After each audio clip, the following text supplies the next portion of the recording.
जर कधी तुम्ही आमच्या नाशिकला सप्तशृंगी गडाला आलात, कधी जर तुम्ही माहूरला गेलात, कोल्हापूरला गेलात, श्रीमंत घरातली एखादी माता माऊली असते, जिच्याकडे गडगंज संपत्ती असते, प्रॉपर्टी असते, धन असतं, जिच्या घरामध्ये नौकर चाकर असतात, अशा घरातली एखादी माऊली त्या जगदंबेची परडी घेते आणि तिथं म्हणते काय, अनादि निर्गुण प्रकटली भवानी, अनादि निर्गुण प्रकटली भवानी. पखवाजाला आवाज द्या दादा, टाळ वाजवा जोराचा. हा हे अनादि निर्गुण प्रकटली भवानी, प्रकटली भवानी. मोह महिषासुर मर्दनाला हाको, महिषासुर मर्दनाला करब या झाडणी, करब झाडणी. भक्त लागे तू, भक्त लागे तू, बामसी निर्वाणी आईता भगवा, भगवा मागे आईता भगवा, भगवा मागे भगवा मागे आईता भगवा मागे आईता भगवा मागे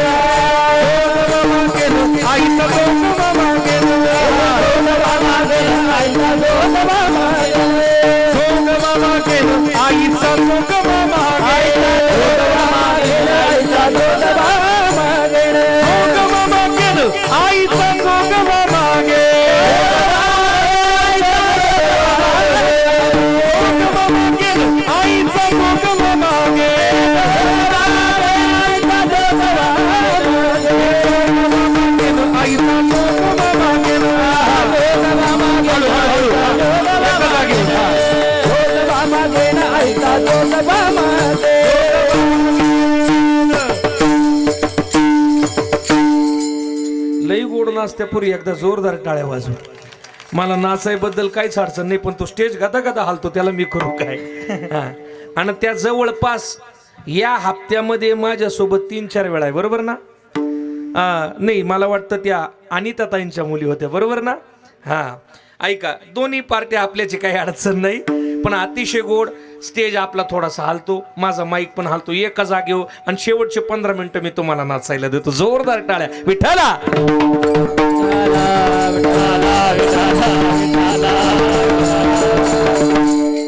तसा तुम्ही स्टेज पण मजबूत बांधलाय बुवा, आणि त्या स्टेजचं सार्थक झालं आज.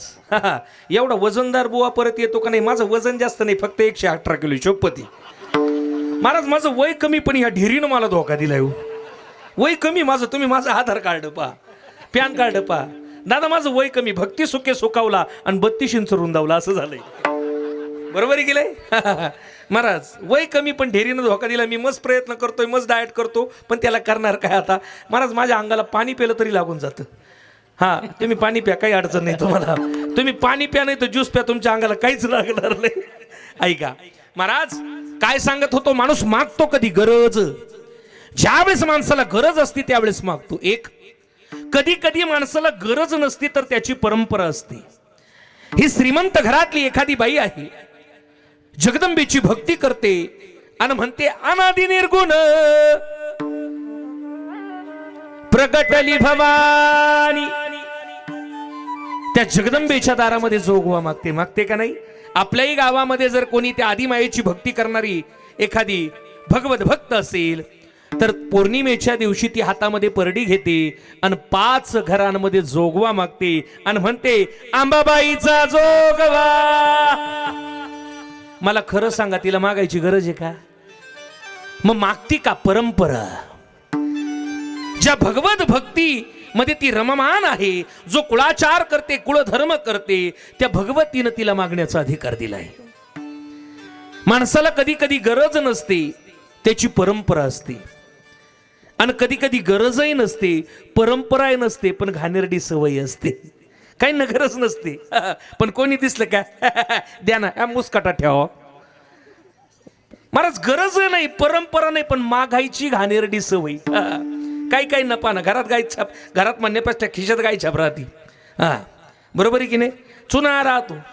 हा, पण आपली कशी ठेवाय वाचवायची. हा बाबा काय पाठांतर आहे तुमचं, वा वा वा. आपली कशी वाचवायची, मग कोणी आलं काय दे ना, मुस्कटा ठेवा त्याच्या. कधी कधी गरज नसती, परंपरा नसती, सवयी नसती. ऐका, माणसाला गरज नसली तर कधी कधी परंपरेनं मागतो, कधी कधी गरज परंपरा नसते पण सवय असते. मग या अभंगाच्या माध्यमातून भगवत भक्तांसाठी, त्यांच्या कुळासाठी नामदेवराय मागताय. नामदेवरायांना गरज आहे का, नामदेवरायांची परंपरा आहे का, आणि नामदेवरायांना सवयी आहे का, या तीनही गोष्टींचा विचार करूया. आपण भजन करा विठ्ठला.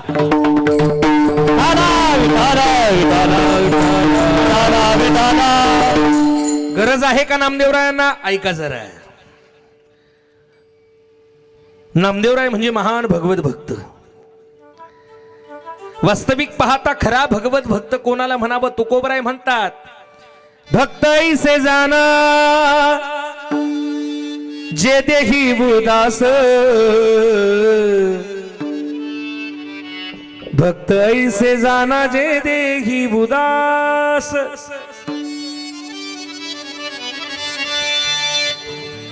खरे भगवत भक्त कोण, तर ते देहावरती उदास असतात. आणखी त्यांचं एक लक्षण सांगितलं, काय, नावडे जनधन माता पिता. का, तर महाराज म्हणता, विषय तो त्यांचा झाला नारायण, विषय तो त्यांचा झाला नारायण.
भक्ताच्या जीवनामध्ये जर पाहिलं, तुकोबराय वर्णन करतात, नावडे जन धन माता पिता.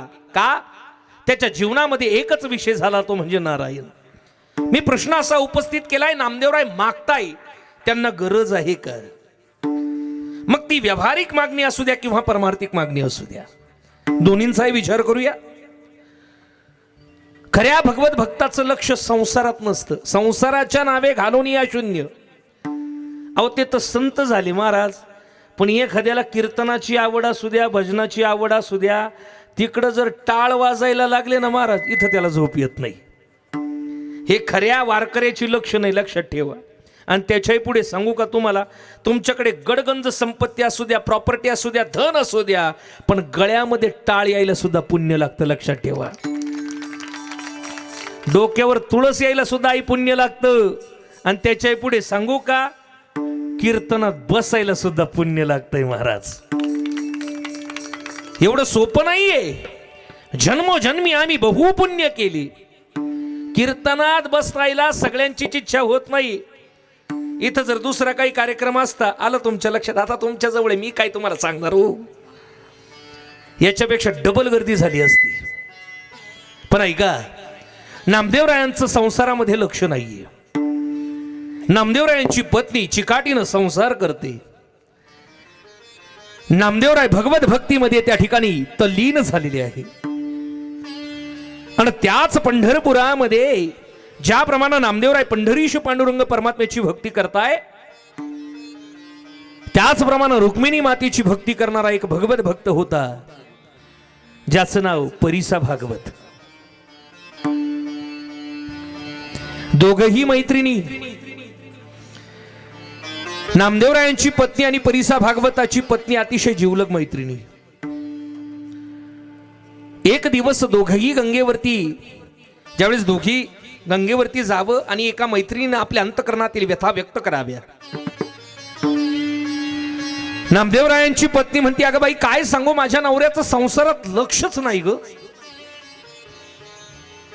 फक्त भगवत चिंतन करताय, लेकर किती दिवस झाले गोडधोड खाल्ले नाही ग, त्या लेकरांच्या तोंडाकडे पाहवत नाही ग, काय करू सांग ना.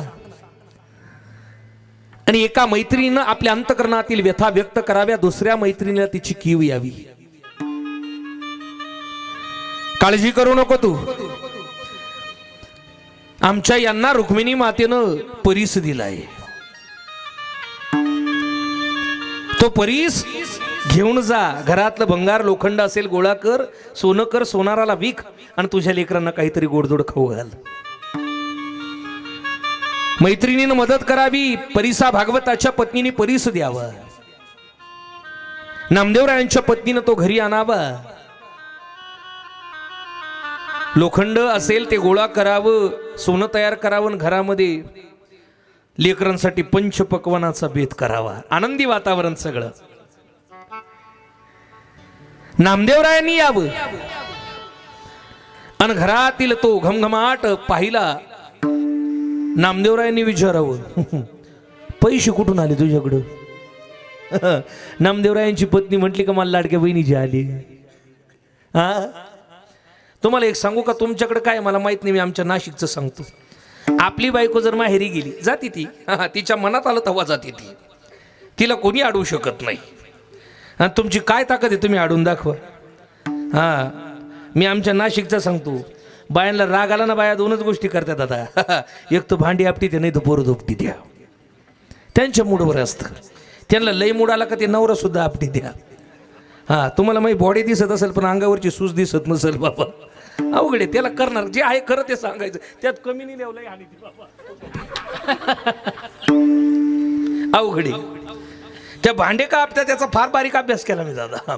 त्या भांड्यावर आपल्या लग्नाची तारीख राहते ना, आपलं नाव राहतं म्हणून, त्या भांडे सोडून दुसरं काहीच आपटू शकत नाही. आता माझ्या बायकोनं विचार केला मला उचलून आपटायचं, या जन्मात शक्य आहे का तिला? अजिबात नाही. हा, इकडे लक्ष द्या. नामदेवरायांच्या पत्नीनं म्हणावं, आधी मुद्दा सांगत होतो ऐका, आपली बायको जर माहेरी गेली तिकडून आली, ती जर म्हटली बा माझ्यानं मला कानातलं केलं, नाकातलं केलं, पायातलं केलं, तुमचा काय अनुभव आहे मला माहित नाही, मी माझा सांगतो जबाबदार. आपली बायको माहेरी गेली तिकडून जर म्हटली मला सोनं केलं, दागिना केला, तुम्हाला सांगतो तिच्या आईनं काहीच करेल नाही राहत. पांडुरंगाची शपथ घेऊन सांगतो, हे आपलंच फाळकं मारेल राहतं, फक्त फिरून असं येतं बाबा, हे आपलंच फाळकं राहतं. काय म्हणणं तुमचं? बरोबर तेव्हा त्या, हा बरोबर, ते खोटं बोलणार नाही, खरंय ते म्हणत्या खरंय. मी त्याच्यामुळेच आता चोपदार की इकडं आलोय म्हणे, मी वैतागलो घरी मी. ऐका, नामदेवरायांच्या पत्नीनं म्हणावं माझ्याकडे होते, कुठून आले तुझ्याकडे? घडलेला सगळा प्रसंग सांगितला. परिसा भागवताच्या पत्नीकडनं परीस आणला, सोनं तयार केलं, लेकरांसाठी केलं, माझ्यासाठी काही नाही. कुठे तो परीस दाखव, घ्यावा आणि चंद्रभागेच्या वाळवंटामध्ये फेकून द्यावा. दुसऱ्या दिवशी ज्या वेळेस नामदेवरायांकडे त्यांच्या पत्नीकडे परिसा भागवताची पत्नी तो परीस मागायला आली, नामदेवरायांच्या पत्नीनं म्हणावं माझ्या नवऱ्यानं फेकून दिलाय. दोघी रडताय, नामदेवरायांची पत्नी सुद्धा रडावी. परिसा भागवताच्या पत्नीनं म्हणावं बाई माझ्या नवऱ्याला जर कळालं मला जिवंत ठेवणार नाही, माझा परीस देतो का? असा कुठे मिळतो का ग? त्यांनी तप साधना करून भक्ती करून मिळवलाय, मला तो हवाय, मला दे. सांगितलं माझ्या नवऱ्यानं चंद्रभागेत फेकलाय, आता मी करू काय? ज्यावेळेस ही गोष्ट परिसा भागवताला कळाली, परिसा भागवतानं जावं आणि नामदेवरायांच्या दारासमोर म्हणावं, ये नाम्या. स्वतःला खरा भगवत भक्त समजतो ना, मग दुसऱ्यांचा परीस चोरताना लाज नाही वाटली? दे माझा परीस.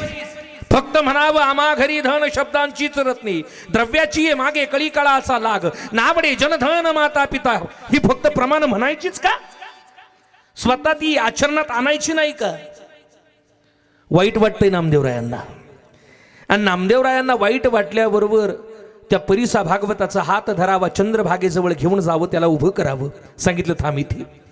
स्वतः चंद्रभागेमध्ये जावं, पंढरीशी पांडुरंग परमात्म्याला साकडं घालावं आणि त्या चंद्रभागेमध्ये हात टाकावा. आपल्या उंजळीत जेवढी दगडं येतील तेवढी वर काढावे. पण घडलं काय ऐका, नामदेवरायांच्या हातामध्ये जेवढे दगड आले, नामदेवरायांच्या स्पर्शानं ते परीस झाले. आणि नामदेवराय म्हणतात, ए परिसा भागवता, तुझा कोणता आहे तो ओळखून घे, बाकीचे फेकून द्यायला. अरे ज्या नामदेवरायांच्या हाताच्या स्पर्शानं दगडाचा परीस होतो त्यांना मागण्याची गरज आहे अजिबात नाही. विठ्ठला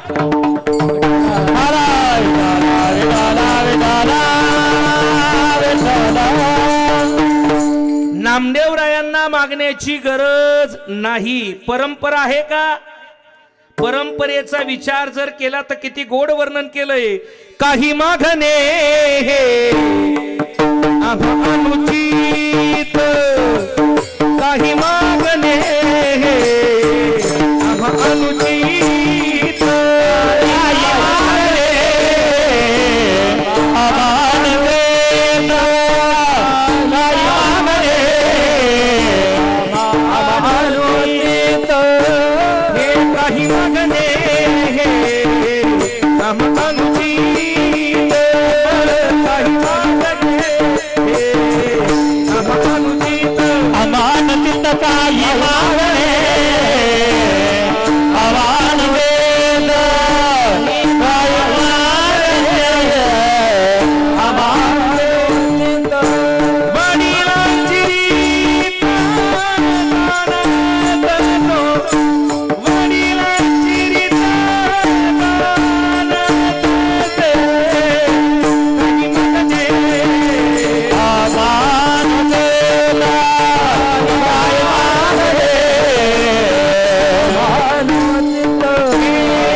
काही मागणे हे आम्हा अनुचित, वडिलांची रीत जाणत असे.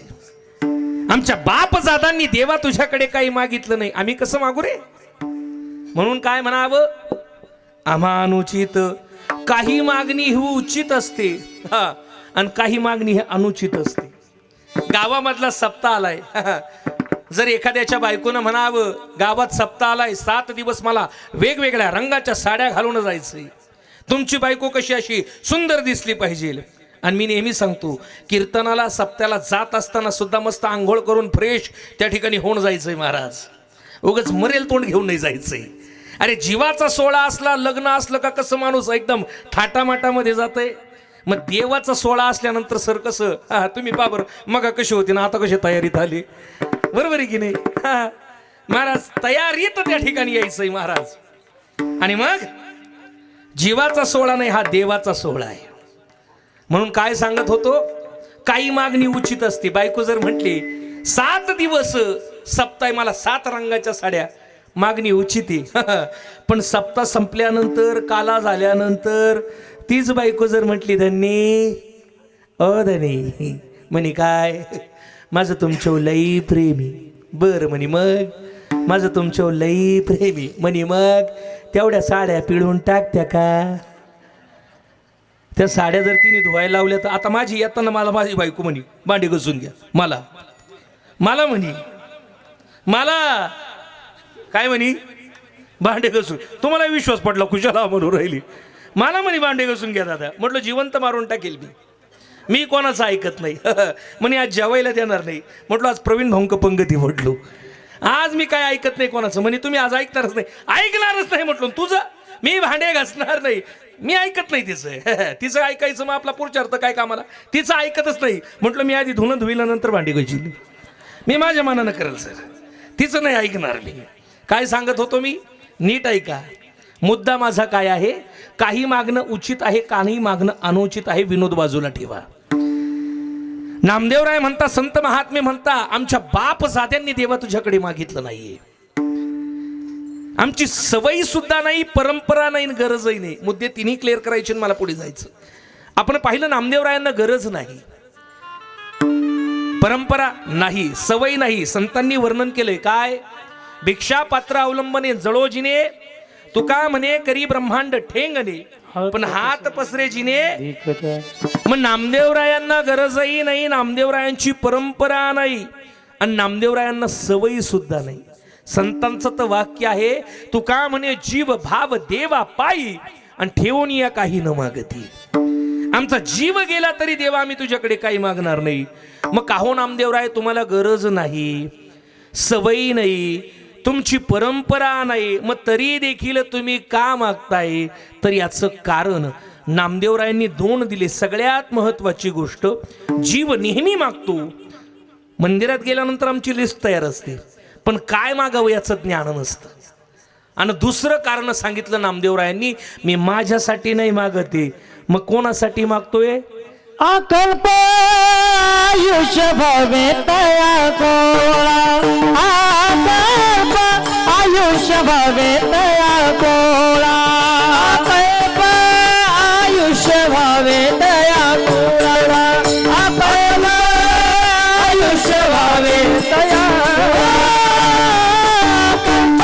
आयुष्य भवे तया कोळा, अकल्प आयुष्य भवे तया तुला, आयुष्य भावे तया तुला, आयुष्य भावे तया तुला, आयुष्य भावे तया तुला, माझी आस कला हरिचाराचा, अकल्प आयुष्य भावे तया तुला, माझी आस कला हरिचाराचा, माझी आस कला हरिचाराचा, माझी आस कला हरिचाराचा, माझी आस कला हरिचाराचा, कल्प याची बारा भोगणे काय, कल्प याची बारा भोगणे काय, हा कल्प आयुष्य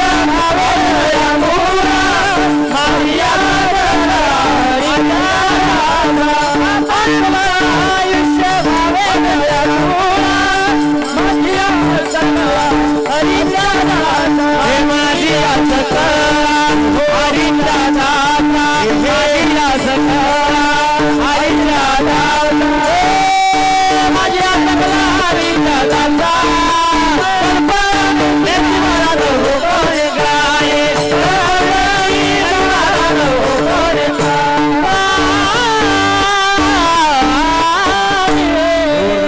जोरदार टाळ्या वाजवा. वा महाराज, दोन चाली एकत्र म्हणणं सोपं नाही.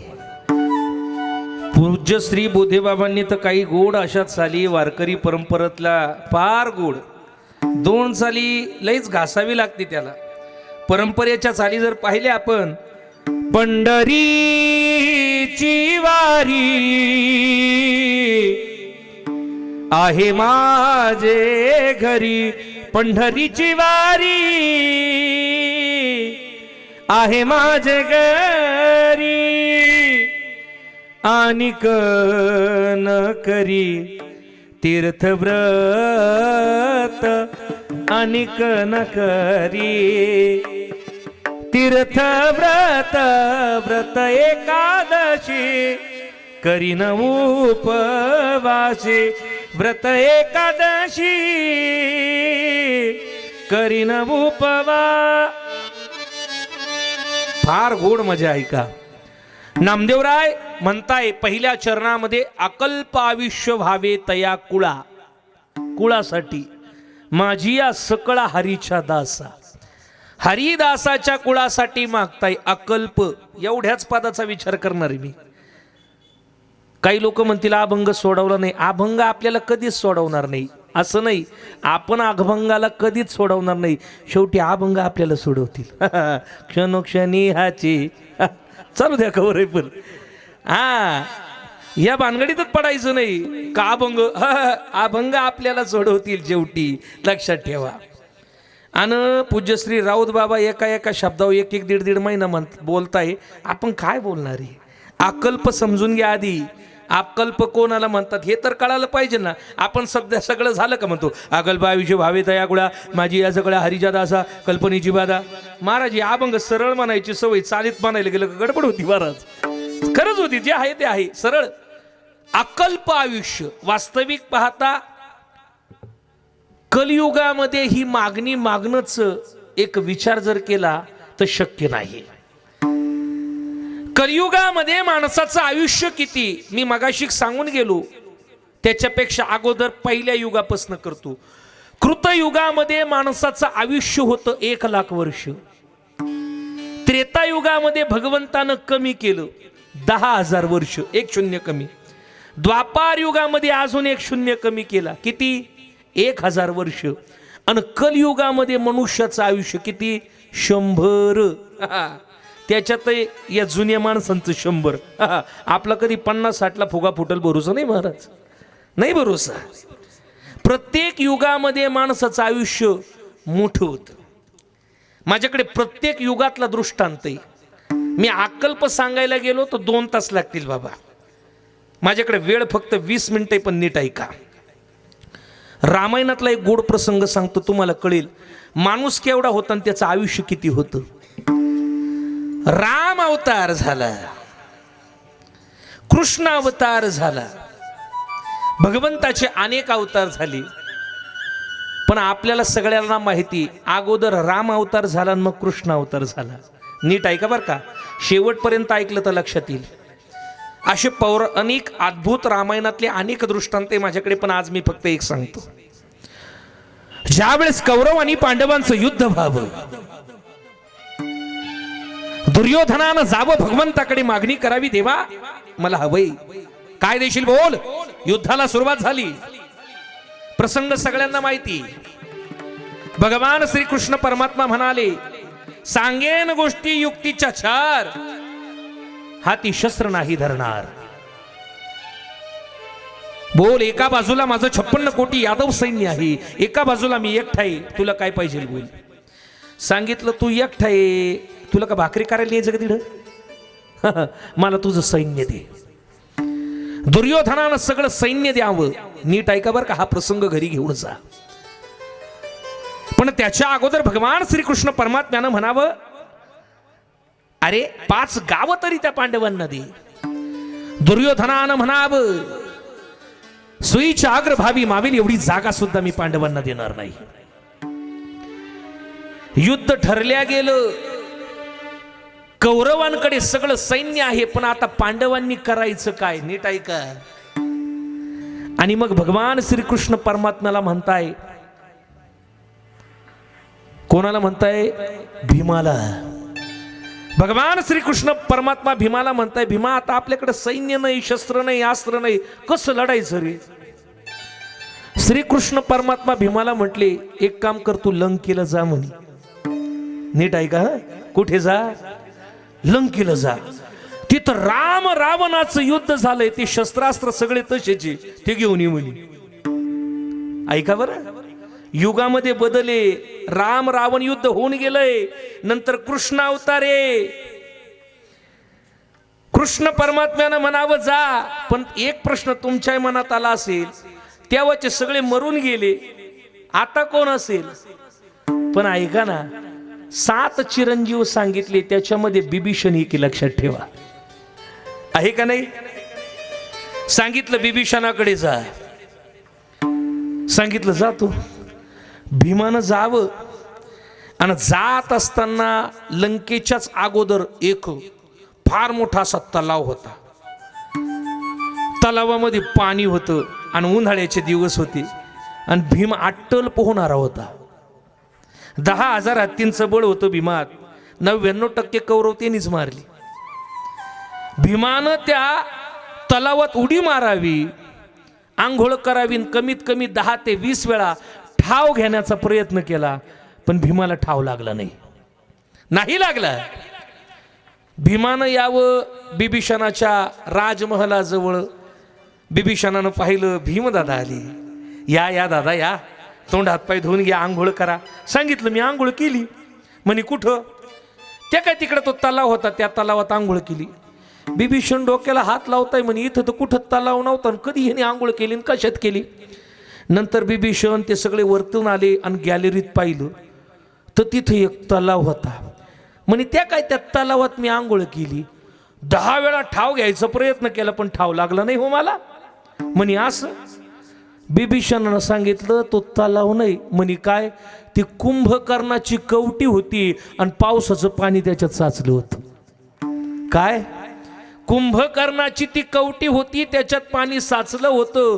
भीमानं 10 वेळा ठाव घेण्याचा प्रयत्न करा. मग विचार करा, त्या कुंभकर्णाची कवटी जर एवढी मोठी तो कुंभकर्ण केवढा असेल, तो भीमदादा केवढा असेल. प्रत्येक युगामध्ये माणसाचं आयुष्य वेगळं होतं आणि माणसाची शरीरयष्टी सुद्धा मोठी होती. नामदेवराय म्हणता अकल्प आयुष्य व्हावे तया कुळा. अकल्प म्हणजे किती, नीट ऐका सर. आता तुम्ही मुलांना शिकवतात, शाळेमध्ये आपण शिकवतोय. ब्रह्मदेवाचं आयुष्य सांगितलंय द्विपरार्ध. द्विपरार्ध म्हणजे किती? एकावरती 17 शून्य. शाळेत आम्हाला शिकवलं एकक, दशक, शतक, हजार, दशहजार, लक्ष, दशलक्ष, कोटी, दशकोटी, अब्ज, दशाब्ज, खर्व, दशखर्व, निखर्व, पद्म, शंकू, जलाधी. बरोबर ना सर? परार्ध आणि द्विपरार्ध. एकावरती 17 शून्य. एवढं आयुष्य कोणाचं आहे? ब्रह्मदेवाचं. आणि ब्रह्मदेवाच्या एका दिवसामध्ये 14 इंद्र मरतात. हा, माझ्या नामदेवरायांचाच अभंग आहे. अरे अरे मना शोक करसी किती, कधीतरी वाचा. त्याच्या अभंगामध्ये आयुष्य सांगितलंय कोणाचं?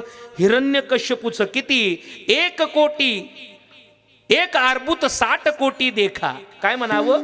1 अर्बुद 60 कोटी देखा, 30 लक्ष 10 सहस्र लेखा, 900 7 मास मापा, तया हिरण्यकश्यपू काय झाली. 1 अर्ब 60 कोटी 30 लाख 9 वर्ष 7 महिने. एवढं आयुष्य कोणाला होतं? हिरण्यकश्यपूला. 99 सहस्त्र राया दशरथा. 99,000 वर्ष होतं कोणाला? दशरथ राजाला. नीट ऐका, मला अक्कल्प पर्यंत यायचंय. 14 चौकडी लंकानाथा. मला पुढे रावण सांगायचंय, पण रावणाचं आयुष्य किती होतं? 14 चौकडी म्हणजे किती? कृतयुग, त्रेतायुग, द्वापारयुग आणि कलयुग. नुसतं कलयुगाचं आयुष्य आहे 4,32,000 वर्ष. 4 युगांची बेरीज जर केली 43,000, माफ करा 43,20,000 वर्ष. 4 युगांची एक चौकडी. मग 43,20,000 गुणिले 14, हिशोब घरी करा. एवढं आयुष्य कोणाला होतं? 14 चौकडी लंकानाथा. आणि त्याच्या पुढे म्हटलंय काय? 14 कल्प मार्कंडेया. मार्कंड ऋषींचं आयुष्य किती आहे? 14 कल्प. आता नीट विचार करा, 1 कल्प म्हणजे किती? 1000 महायुग. आता हे कॅल्क्युलेशन तुम्ही कॅल्क्युलेटर करून घरा, थोडा डोक्या मुंग्याला येऊ द्या. ऐका, 1 चौकडी म्हणजे किती? 4 लाख नाही, 43,20,000 म्हणजे 1 चौकडी सर. 1 चौकडी असं 43,20,000 गुणिले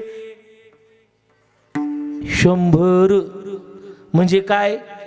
1 कल्प.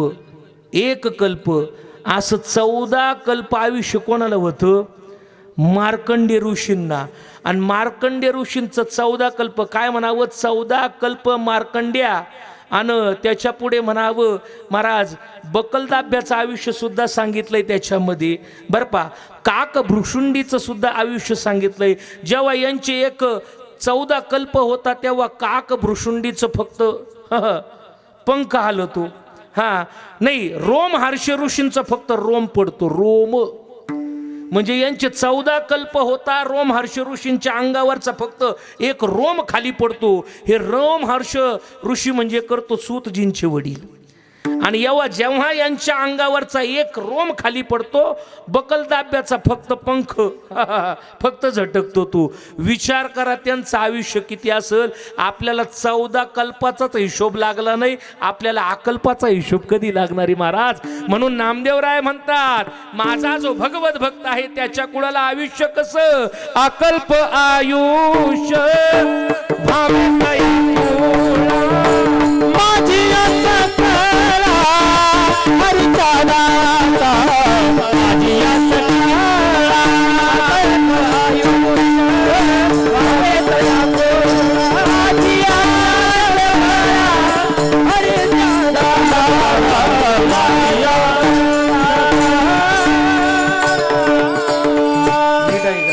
अकल्प आयुष्य व्हावे तया कुळा म्हटलंय. माझी या सकळा हरीच्या दासा. माझा जो हरिदास आहे त्याच्या कुळाला अकल्प आयुष्य दे. या परिवाराकडनं हा सोहळा होतोय. समाजाला आदर्श दर्शवणारा हा सोहळा आहे. सांगून जातो, मी सांगणार नव्हतो पण त्या निमित्तानं कार्यक्रम आहे म्हणून सांगून जातो. या जगाच्या पाठीवरती आपल्यावरती निस्वार्थ प्रेम करणारे जर कोण असतील तर ते आपले आईबापी. लक्षात ठेवा, आईबापे. आपल्या आईबापाची आपल्याकडनं फक्त एकच अपेक्षा आहे. नीट लक्षपूर्वक ऐका. हयात असताना आम्हाला सांभाळावं आणि आम्ही गेल्यानंतर आमचं सांभाळावं. हेच एकदम भारी. आम्ही असेपर्यंत आम्हाला सांभाळावं आणि नंतर आमचं सांभाळावं. म्हणजे काय, धन दौलत प्रॉपर्टी नाही, संस्कार.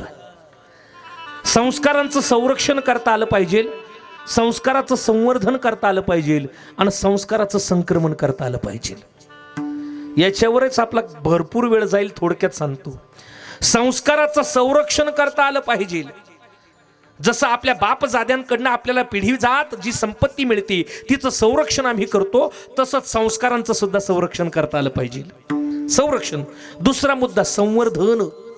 ज्या संस्कारांमध्ये आपण वाढलोय त्या संस्कारांमध्ये सुद्धा वाढ करता आली पाहिजे. आणि तिसरा आणि महत्वाचा मुद्दा संक्रमण.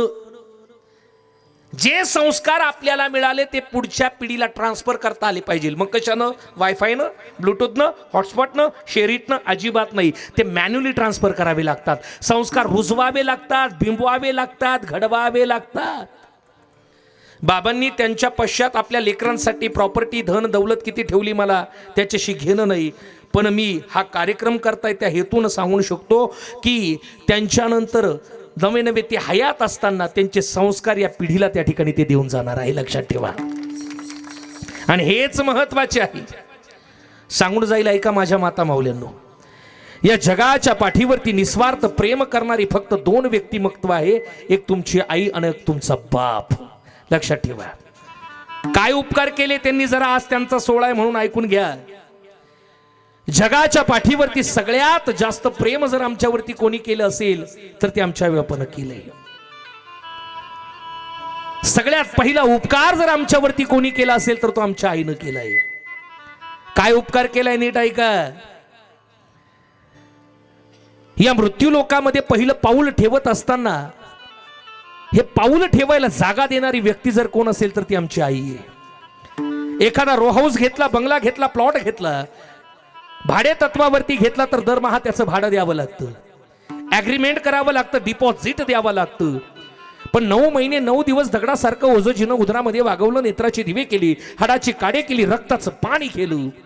पण ती आई कधीच म्हटली नाही दादा अरे 9 महिने तुझ्यासाठी एवढ्या खस्ता खाल्ल्या, मला 50,000 रुपये कमवतो 25 आणून दे. म्हटली कुठली आई? नाही. या जगाच्या पाठीवरती तिचा पहिला उपकार आहे, तिनं या मृत्यू लोकात पाऊल ठेवायला जागा दिली. तिनं दुसरा उपकार केलाय, आम्हाला दिला श्वास. ज्यावेळेस एखादी स्त्री आपल्या बाळाला जन्म देते, आई आणि लेकरू या दोघांनाही एक गोष्ट जोडलेली असते, ज्याला म्हटलं जातं नळ. जोपर्यंत ते लेकरू रडत नाही तोपर्यंत ती कापली जात नाही. ती आपल्या अर्ध्या श्वासातला श्वास आपल्या लेकराला देत असते. हा तिनं केलेला उपकार आहे. तिनं तिसरा उपकार केला, अभ्रुदान द्यावं. एखादी लेकरवाळी स्त्री असू द्या, 1000 लोकांमध्ये बसू द्या, लाख लोकांमध्ये बसू द्या, आपल्या बाळाला जर भूक लागली तर पदरा आड का होईना आपल्या लेकराला स्तनपान करते. म्हणजे आयुष्यभर जी इज्जत आबरू सांभाळून ठेवली, आपल्या लेकरासाठी तिने ती गुंढाळून ठेवली. एवढा सगळ्यात मोठा उपकार त्या आईनं केला, लक्षात ठेवा. तिचं कर्तृत्व मोठं आहे. आज त्यांचा सोहळा आहे, ते उत्सव मूर्ती म्हणून त्यांचं गुणानुवाद करणं आपलं काम आहे. आणि या परिवारानं हा कार्यक्रम ठेवलाय. हे चिंतन ऐकून, हा सोहळा पाहून जर एखादा मुलगा आपल्या आई बापाशी बोलत नसेल आणि इथून गेल्यानंतर तर बोलायला लागला, तरी आपलं कार्यक्रमाचं सार्थक झालं, लक्षात ठेवा. अरे ते आई आपल्या लेकराला दूध पाजते. इथं बसलेल्या प्रत्येकानं आपल्या आईचं गोडगोड दूध पिलंय. ती आई आपल्या लेकराला दूध पाजते, ते तिचंच दूध पेतन तिच्या छाताडात लाता मारतं. या जगाच्या पाठीवरती स्वतःच्या छातीत लाता खाऊन दूध पाजणारी जर कोण असेल तर ती आपली आई, लक्षात ठेवा. तिचं कर्तृत्व मोठे हो, तिच्या कर्तृत्वाला बाधा नाही. पण बाप आपल्या जीवनातला पडद्यामागचा हिरो असतो, लक्षात ठेवा. हजारो संकट आले तरी बाप कधीच रडत नाही बाबा. कितीही संकट आले, फुटबॉलला तळावा तसा तो आपला बाप लातळतो. माता माऊल्यांनो, कधीतरी आपल्या बापाचा चेहरा डोळ्यासमोर आणा, रडाल तुम्ही. अरे ज्या बापानं तुटलेली चप्पल सुतळीच्या गाठी मारून वापरली, ज्या बापानं फाटलेलं धोतर गुडघ्यापर्यंत खोचून वापरले, ज्या बापानं बनियलची चाळणी झाली पण नवं बनियल घेतलं नाही महाराज, त्या बापाचं कर्तृत्व किती मोठं असेल. कितीही संकट आले तरी तो बाप रडत नाही बाबा. तो बाप रडतो कधी, ऐका, त्या बापाच्या एकुलत्या एका मुलीचं लग्न ठरावं. इथं मलाही 2 मुली, आपल्या मुलीचा चेहरा कधीतरी डोळ्यासमोर आणा, रडाल तुम्ही. त्या बापाच्या एकुलत्या एका मुलीचं लग्न ठरावं बाबा. त्या मुलीनं लग्न मंडपामध्ये नवा शृंगार करून विरवावं. बापानं आपल्या छकुलीकडे पाहावं, आपल्या सोनुलीकडे पाहावं आणि मनातल्या मनात विचार करावा, आता माझी कोण काळजी घेणार. अरे माझी ताईडी मला सोडून जाणार, आता मला कोण विचारणार. ना मामा तुम्ही जेवलात का, दादा तुम्ही गोळ्या घेतल्यात का, कोण मला विचारणार. त्या मुलीनं प्रत्येकाच्या हातावरती साखर देत आपल्या बापाजवळ जावं.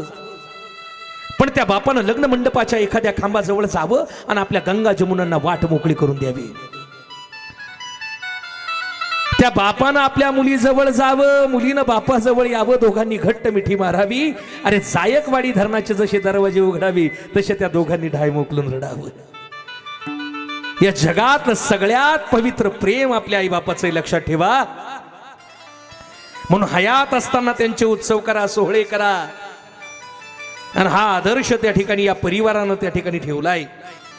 नामदेवराय म्हणतात, अकल्पाविष्य भावे तया कुळा. अरे त्या भगवत भक्ताला तर आहेच, पण इथून पुढची जी पिढी आहे, जे कुळ आहे, त्या कुळाला सुद्धा माझी या सकळा हरीच्या दासा. पण पुढे ते म्हणतात, कल्पनेची बाधा, कल्पनेची बाधा, नवकोने काळे, नवकोने काळे, कल्पनेची बाधा, कल्पनेची बाधा, कल्पनेची बाधा, नवकोने काळे, नवकोने काळे, नवकोने काळे, कल्पनेची बाधा.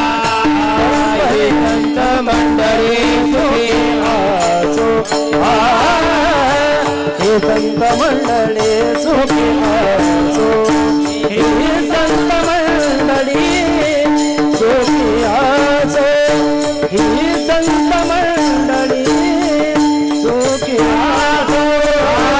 कल्पनेची बाधा, कल्पनेची बाधा, नवकोने काळे, नवकोने काळे, नवकोने काळे, कल्पनेची बाधा, कल्पनेची बाधा,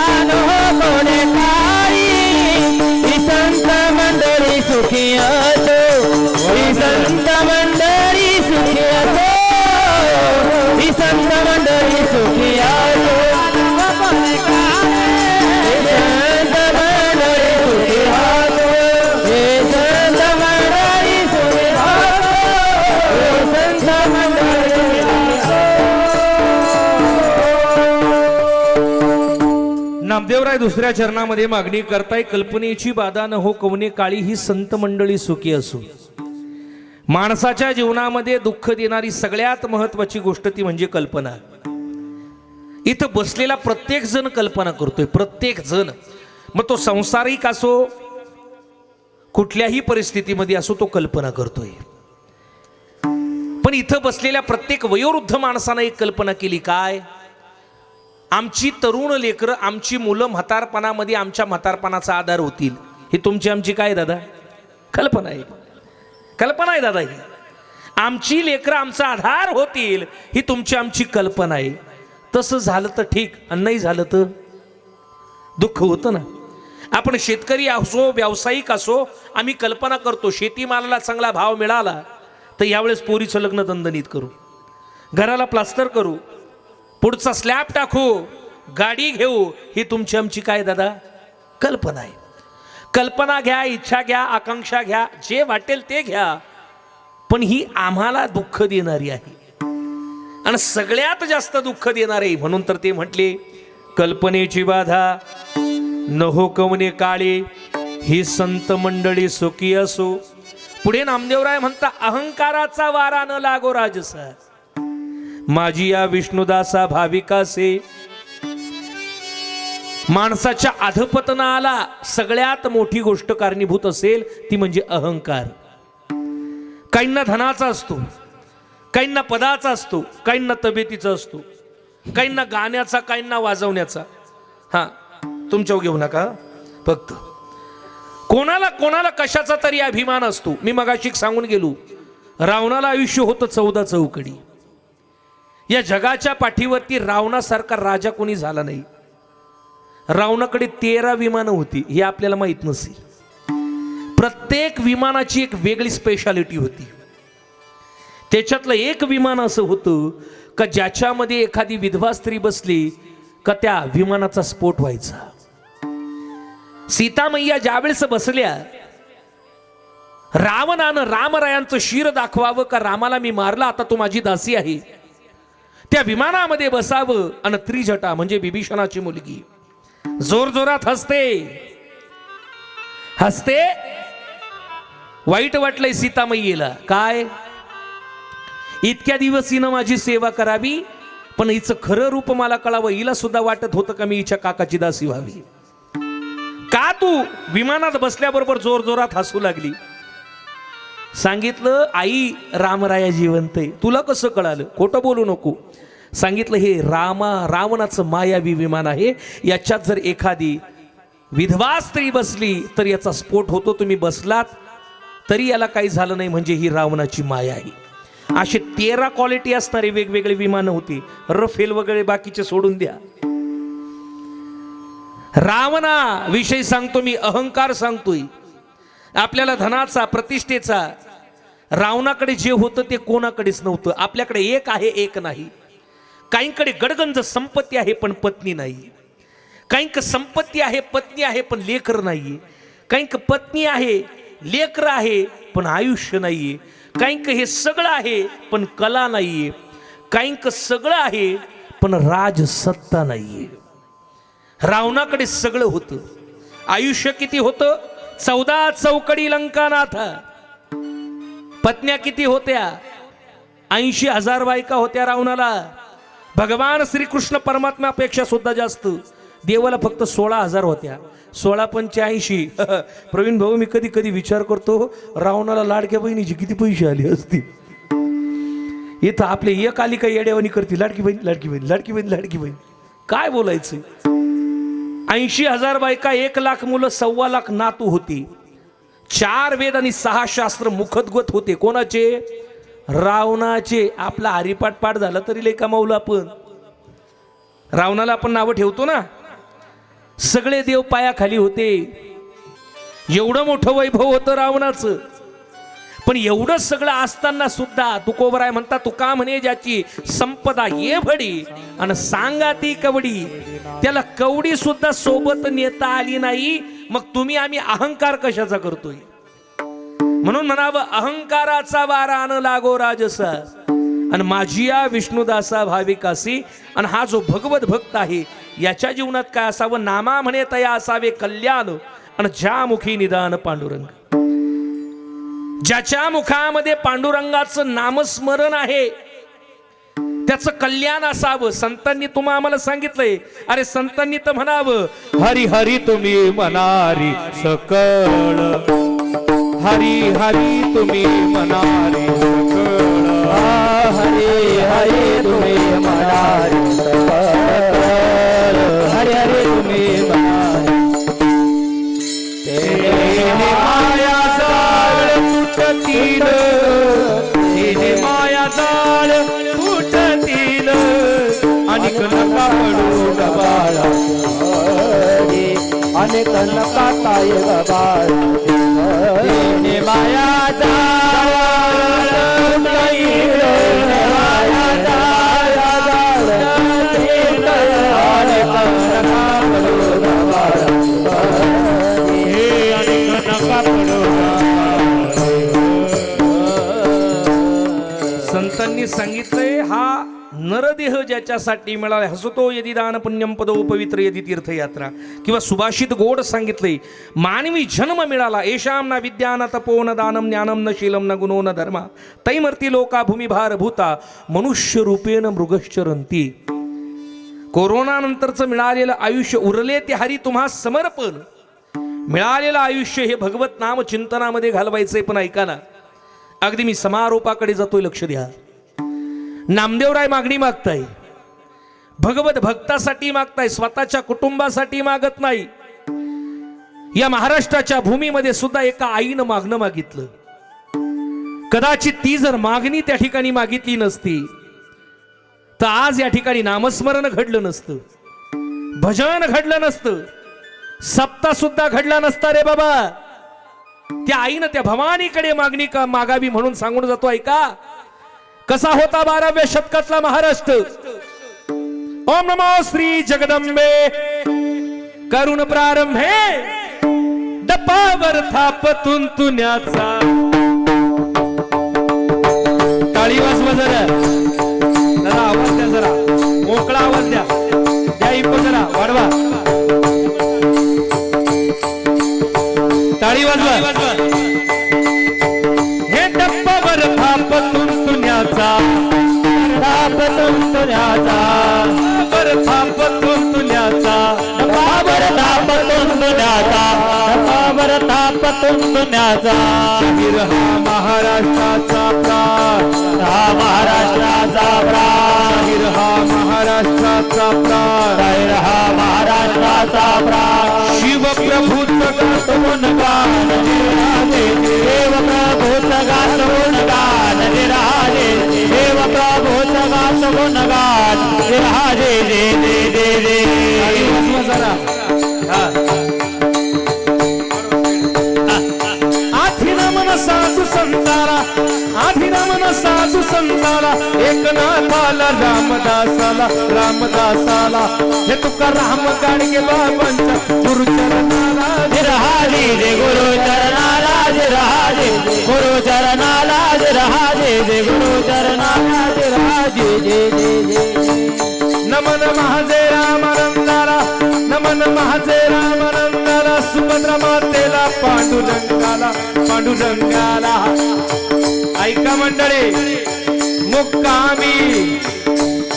मुक्कामी असावरी गावाला शाहिरी साच चढविला, पूर्ण करुणी शाहिरी साचाला, शाहीर देणे का राजे राजे दे राधव, राजे राजे दे राधव, राजे राजे दे. कसा होता 12व्या शतकात महाराष्ट्र मंडळी? ऐका जरा. 12व्या शतकातल्या महाराष्ट्रावरती पौर्णिमेचा चंद्र खिळखिळीत होता. सोन्या नाण्यानं नाहत होता 12व्या शतकातला महाराष्ट्र. पण दृष्ट लागली, अरे विंध्याचलाच्या पाठीमागून 8,000 अक्ष पठाण धुळीचे लोक उठवीत या महाराष्ट्राच्या भूमीवरती चालत आले. येणाऱ्या शत्रूचं नावही कळालं, अल्लाउद्दीन खिलजी. अरे धनधान्याची लूट केली यात नवल काय, पण तारुण्य आणि सौंदर्य सर्वस्वावर लुटल्या जाऊ लागले. माझ्या जिजाऊ मातेनं त्या भवानीच्या चरणावरती साकडं घातलं. हे महिषासुरमर्दिनी, पाहतेस काय, पुत्र रत्न दे, रामासारखा सदाचार करे, कृष्णासारखा राजनीती करे. महाराज या भारत मातेचं वर्णन किती गोड केलं ऐका. जहा डाल डाल पर, टाळ जरा गती वाढवा. जहा डाल डाल पर सोने की चिड़िया करती है बसेरा. भारत देश है मेरा, ओ भारत देश है मेरा, ओ भारत देश है मेरा, ओ भारत देश है मेरा. यहाँ सत्य अहिंसा और धर्म का पग बगला तेरा, ओ भारत देश है मेरा, ओ भारत देश है मेरा, ओ भारत देश है मेरा, ओ भारत देश है मेरा. जगाच्या पाठीवरती एकमेव देश आहे ज्याला भारत माता म्हटलं जातंय. सगळ्यांनी या भारत मातेचा आदर्श घ्यावा बाबा. एकमेव देश आहे ज्याला भारत माता म्हटलं जातंय. असं कधी ऐकलंय का? अमेरिका माता, पाकिस्तान सुलतान, अजिबात नाही. अरे भारत माता, भारतासारखा देश नाही, महाराष्ट्र सारखं राज्य नाही, पंढरपुरासारखं तीर्थ नाही, ज्ञानेश्वरी सारखा ग्रंथ नाही, आणि रामकृष्ण हरी सारखा मंत्र नाही बाबा. पण करपून गेलाय महाराष्ट्र. अरे 5 सुलतानी सत्यानं करपून गेलाय, आणि त्यात एक बलाढ्य हत्ते या प्रताप दुर्गाच्या पायथ्याशी त्या ठिकाणी आलाय, ज्याचं नाव अफजल. काय बोलायचं, माझ्या छत्रपती राजांना सुद्धा ललकारावं. कसं अफजल खान आलं, आव शुभ हमारे गले लग जाओ. पण त्याचा सुद्धा बिमोड करावा. 5 सुलतानी करपून गेलाय महाराष्ट्र. जिजाऊ मातेनं भवानीच्या चरणावरती साकडं घातलंय. हे महिषासुरमर्दिनी, पुत्र रत्न दे, रामासारखा सदाचार करे, पण त्याच्यासाठी तू काय कर. दारू खडकाया दारू खडक, दारू खडकाया दारू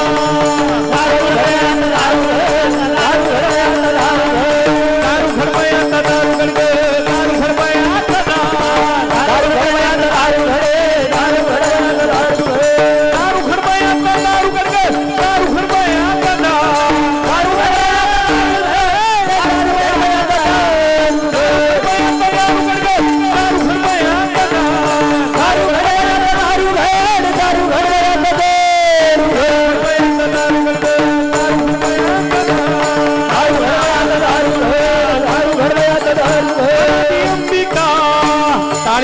जरा करो.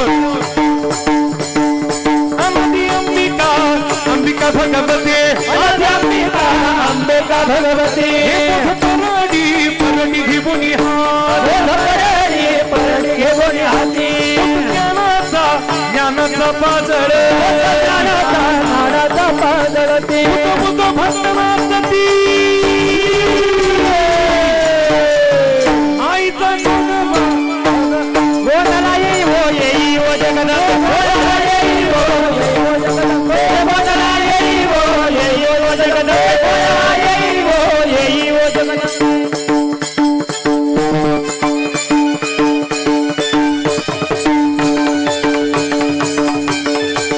क्या बात है, जय हो.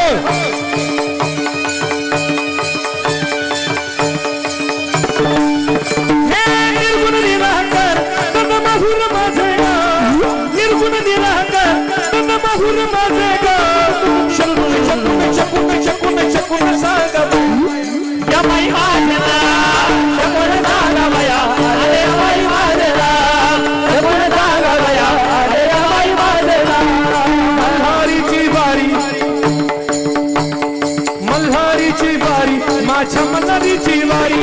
मल्हारी येते बारी, माझ्या मल्हारी येते बारी, मल्हारीची बारी, माझ्या वारी मल्हारीची वारी माझ्या मल्हारीची वारी मल्हारीची वारी माझ्या मल्हारीची वारी मल्हारीची वारी माझ्या मल्हारीची वारी माझ्या मल्हारीची वारी मल्हारीची वारी माझ्या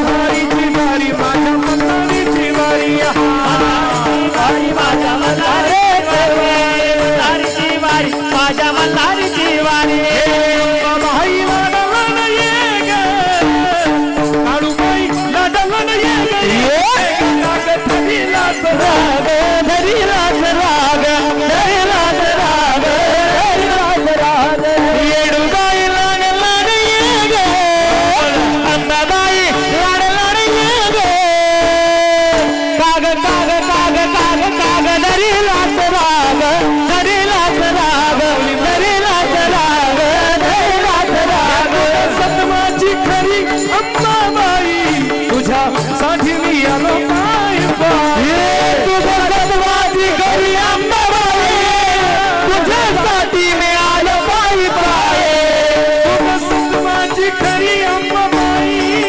तुझ्या साठी मी आलो पाय पाय तुझ्या सत्वाची घरी अंबाबाई तुझ्यासाठी मी आलो पायी पायी तुका पुढं पुढं तुका पुढं पुढं काग धरीलाच राग धरीलाच राग धरीलाच राग धरीलाच राग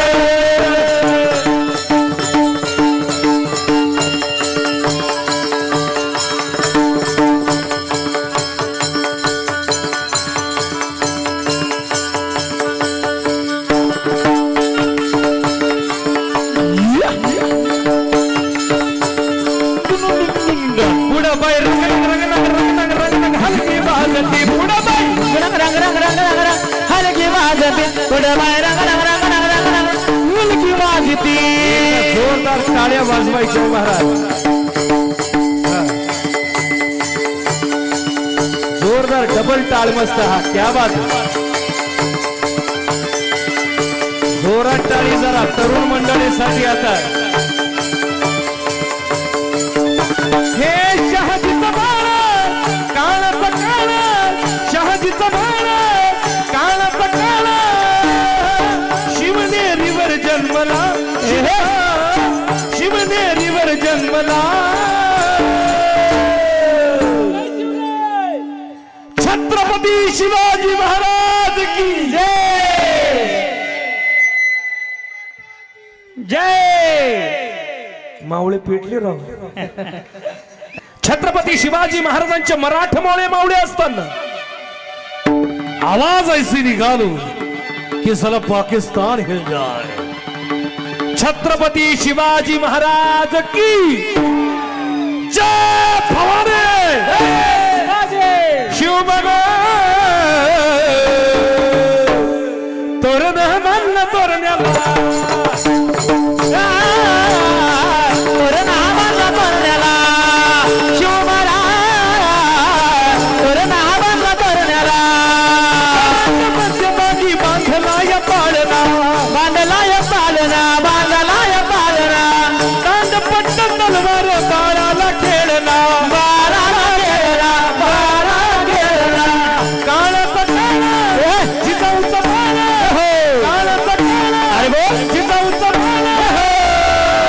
शिवनेरीवर जन्मला शिवनेरीवर जन्मला शिवबला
उठून नाचायचं बिनधास्ताचा 5 मिनिटाचा वेळ आहे. हा सुख सोहळा स्वर्गी नाही, आनंद घ्यायचा बाबा. हे तरी नाही काल तरी दुसरा येईल, हे तरी नाही काल हे तरी नाही काल पुढे दुसरा येईल, हे तरी नाही काल. सरत शेवटी बा काळ बांधून नेईल, शेवटी सरत बा रथ सेवती बा काल बांधून नेईल, रथ सेवती बा. आमचे काय बजाईल आमचं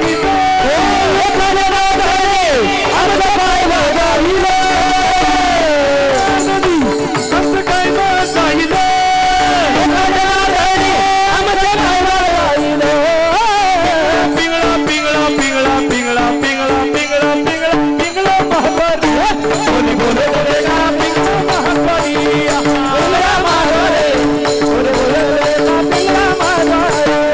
पिंगळा महापारी जय हो बोली तो देखा पिंगळा महापारी पिंगळा महाद्वारे बोले बोले बोले पिंगळा महाद्वारे. मन देव दुर्लभ जाणारे तुम्ही वासुदेव वासुदेव म्हणणारे हरे हरिर्लभ राणारे तुम्ही वासुदेव वासुदेव म्हणा.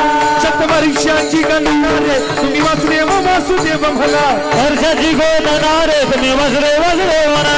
त्यामध्ये दुःख यातनारे तुम्ही वासुदेव वासुदेव म्हणा त्यामध्ये दुःख यातनारे तुम्ही वासुदेव वासुदेव म्हणा. तुम्ही अठरा मधुसूदन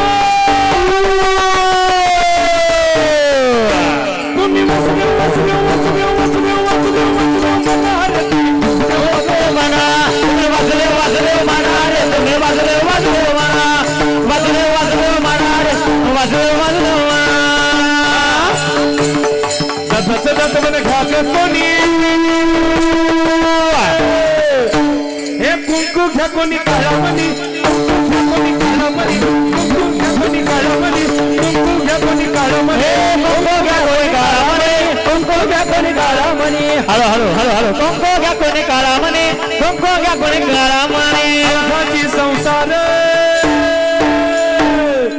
अवघाची संसार सुखाचा करीन अवघाची संसार सुखाचा करीन बोला योगाची संसार योगाला करीन योगाची संसार योगाला करीन. आनंद भरीन तिने वखार आनंद भरीन तिने वखार आनंद भरीन तिने वखार. जाई जाई जाई जाई जाई नगे माये जय पंढरपुरा हे जाई नगे माये दया पंढरपुरा जाई नगे माये दया पंढरपुरा.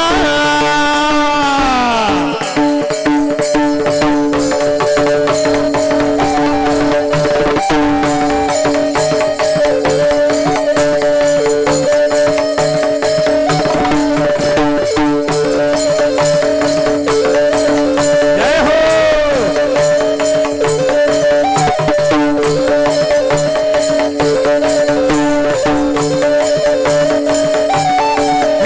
कडावरली अंबाबाई हो माईमणी अंबाबाई कडावरली अंबाबाई हो माईमणी अंबाबाई बळावरली अंबाबाई वो मायवणी अंबाबाई बळावरली अंबाबाई वो मायवणी अंबाबाई. बोल अंबा मात की वा वा काय आनंद एकदा आपल्यासाठी जोरदार टाळ्या वाजव वा महाराज. मी तर असं म्हणतो दोन्ही जोडीचं फक्त शताब्दी डायरेक्ट आहे ना 150 वर्ष पूर्ण व्हावं कीर्तन सुद्धा माझच राहावा. गायलाही पण तुम्ही नका टेन्शन घेऊ लगेच आणि ऐकायला सुद्धा तुम्हीच कोणीच नाही शूटिंगला सुद्धा तुम्ही दादा. महाराज काय आनंद घेतलाय महाराज. हा जिजाऊ मातेनं त्या भवानीच्या चरणावरती साकडं घातलंय.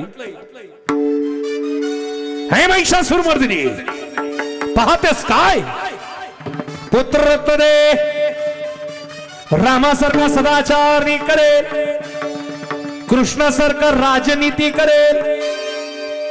अरे ज्या वेळेस माझ्या राजमाता धर्ममाता जिजाऊ साहेब शिवनेरी गडावरती गेले आणि शिवनेरी गडावरती गेल्यानंतर त्यांना विचारण्यात आलं महासाहेब जेव्हापासून तुम्ही शिवनेरी गडावरती आला तेव्हापासून तुम्हाला काही खावस प्यावस वाटत नाही. माझ्या जिजाऊ मातेला डोहाळे विचारण्यात आले. माझ्या जिजाऊ मातेनं उत्तर दिलं, अहो लक्ष्मीबाई, मला खाण्यापिण्याचे डोहाळे नाही. मला डोहाळे कशाचे सांगू तुम्हाला? जिने टोप धरावा, म्यान तलवार हाती घ्यावी, घोड्यावरती स्वार व्हावं, आणि जो कोणी माझ्या हिंदूंच्या बाया महिनींना उचलून नेईल त्या हैराणात शिर एका बाजूला आणि धड एका बाजूला करावं, असे डोहाळे माझ्या जिजाऊ मातेला लागले. असेच बसलेल्या प्रत्येक माता माऊलीला झाले तर का शिवबाचं राज्य येणार नाही? त्यांचं कर्तृत्व मोठे.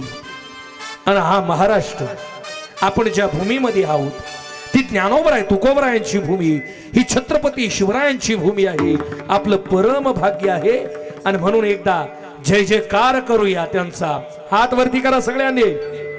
पाठीमागे उभी असलेली तरुण मंडळी, छत्रपती शिवरायांची गर्जना करायची. आता माझा मूळ विषय शिवचरित्र, शिवमहापुराण, पण आमच्या प्रवीण दादांची थोडीशी विनंती म्हणून तरुण मंडळीसाठी सांगण्याचा प्रयत्न केला. आमचा सगळा संच शिवजयंतीला असतो, एक वेगळी त्याची मजा आहे. पण आता जोरदार जय जयकार. क्षत्रिय कुलावतंस राजाधिराज महाराज छत्रपती शिवाजी महाराज की जय. आवाज नाही आले तुमचे, हात कोणी खाली घ्यायला लावली वर. छत्रपती शिवाजी महाराज की जय. जय भवानी, भारत माता की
निवृत्ती ज्ञानदेव सोपान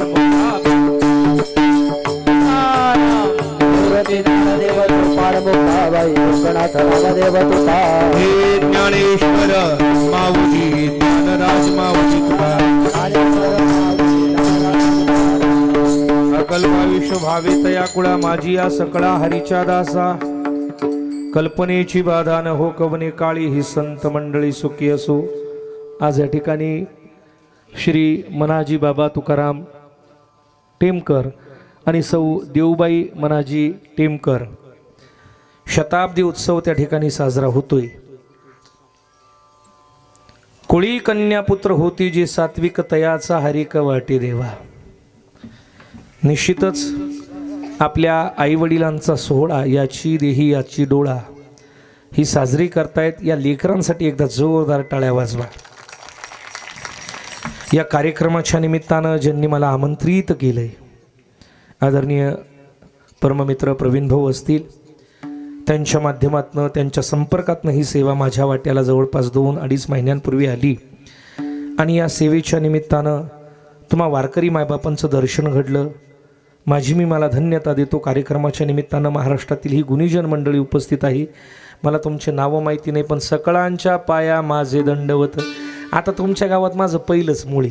आता नवरी पहिल्यांदा आल्यावर तिला का सगळं थोडी माहिती राहतं, कोण जावा कोण बावा, बरोबर आहे की नाही?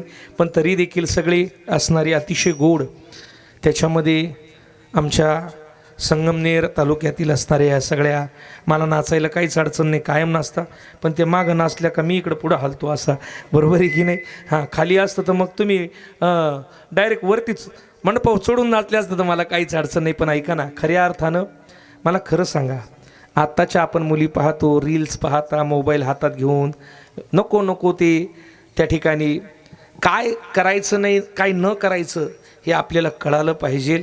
एक सांगू का, या माझ्या ताई, या दिदी मोठं झाल्यानंतर गायक वादक कीर्तनकार होतील का नाही मला माहीत नाही, होतीलच ती. त्यांना नाचायचं कुठं कळालंय. पण एक सांगू का, आपल्या आईबापाचं नाव कधी घालवणार नाही एवढं तर निश्चित सांगू शकतो. त्यांना संस्कार आणि त्या मी तुमची आम्ही घेतोय त्या संस्कारांचा आता महाराज तुम्ही बीजारोपण आपल्या अंतकरणामध्ये ठेवून तो सात्विक भाव ठेवून आपल्या जीवनाचं मार्गक्रमण केलं पाहिजे.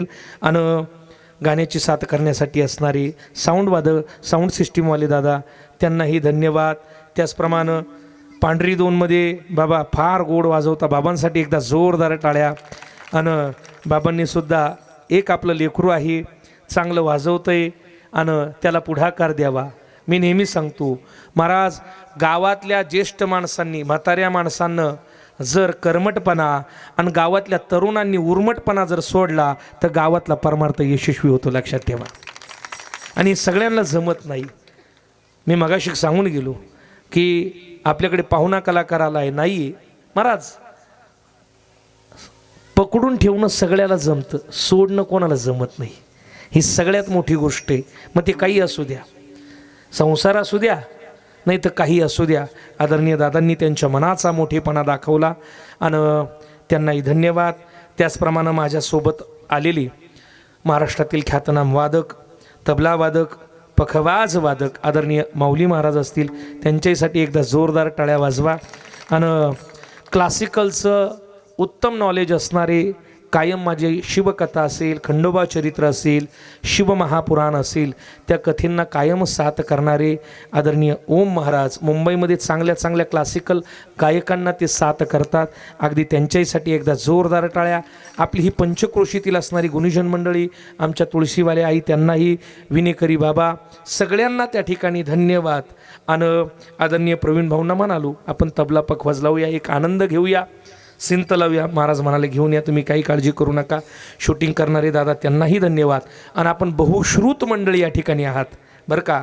या कार्यक्रमासाठी आपण खरंच हा कार्यक्रम समाजापुढे आदर्श ठेवणारा कार्यक्रम आहे.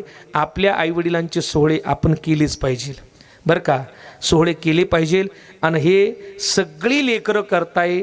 आणि आज 100 महाराज या जगातला सगळ्यात श्रीमंत जर कोण असेल ना, ज्याच्या घरामध्ये ज्याचे आईबाप आहे, नुसते आईबाप नाही तर ते समाधानी आहे. आणि हे कुटुंब सगळ्यात सुखी आहे. धनानं, प्रॉपर्टीनं, इस्टेटीनं नाही म्हणत, आज त्यांच्या आईवडील त्यांच्यासोबत आहे. ईश्वरानं दिलेली सगळ्यात मोठी संपत्ती त्यांच्याकडे आहे. सगळ्यांना धन्यवाद देतो. आणि बोलण्याच्या ओघात काही चुकलं असेल तर उदार अंतकरणानं माफ करा. झालेली संकीर्तन रूपी सेवा निवृत्तीदादांच्या चरणी समर्पित. वाणीला पूर्णविराम. विठ्ठल जय.